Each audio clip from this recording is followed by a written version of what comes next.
এই পর্যায়ে আমাদের সামনে বক্তব্য রাখবেন শেখুল হাদিস ইবনে শেখুল হাদিস মাওলানা মনিরুল হক।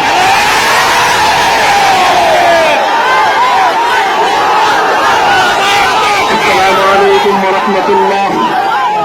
সর্বদলীয় কাশ্মীর সংহতি পরিষদের উদ্যোগে আয়োজিত সর্বদলীয় কাশ্মীর সংহতি ফোরামের উদ্যোগে আয়োজিত আজকের এই বিক্ষোভ মিছিল পূর্ব সমাবেশে আমরা ব্যর্থহীনভাবে একটি কথাই ঘোষণা করতে চাই।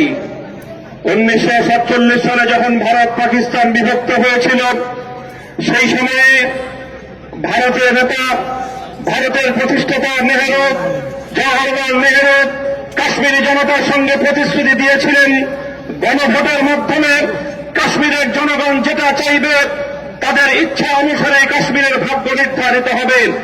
1947 থেকে আজ 2019 পর্যন্ত একে একে 72 বছর অতিক্রান্ত হয়েছে।